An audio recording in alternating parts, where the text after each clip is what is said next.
Career নিয়ে সময়টা খুব ভালো যাচ্ছে না বলিউড অভিনেত্রী দীপিকা পাডুকোনের। বলিউডের আসন্ন সিনেমা কল্কি 2898 এডি এর সিকুয়েলে দেখা যাবে না তাকে।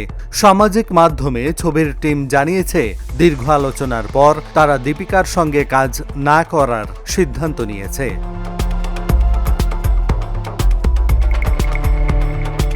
নাগ আশ্বিন পরিচালিত এই ছবিতে দীপিকাকে দেখা যাবে কিনা তা নিয়ে বহুদিন ধরেই জল্পনা চলছিল। দীপিকার অনুরাগীরাও মুখিয়েছিল তাকে এই ছবির সিকুয়েলে দেখতে। এবার এই নিয়ে আনুষ্ঠানিকভাবে ঘোষণা করল ছবির টিম।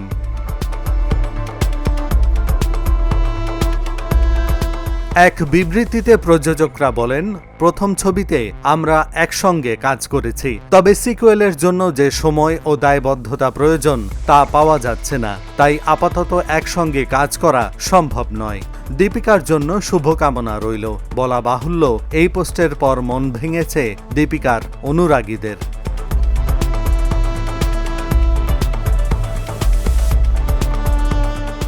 গত বছর সেপ্টেম্বরে কন্যা সন্তানের জন্ম দেন দীপিকা।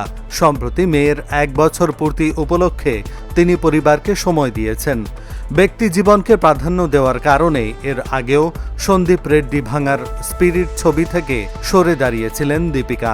অভিনেত্রী শর্ত দিয়েছিলেন 8 ঘন্টার বেশি তিনি শুটিং করবেন না, সেই সঙ্গে পারিশ্রমিক লাগবে 20 কোটি টাকা। তবে বর্তমানে দীপিকা পরিচালক অ্যাটলির নতুন ছবিতে আল্লু অর্জুনের সঙ্গে কাজ করার প্রস্তুতি নিচ্ছেন। এহসানুল হক, ঢাকা জার্নাল।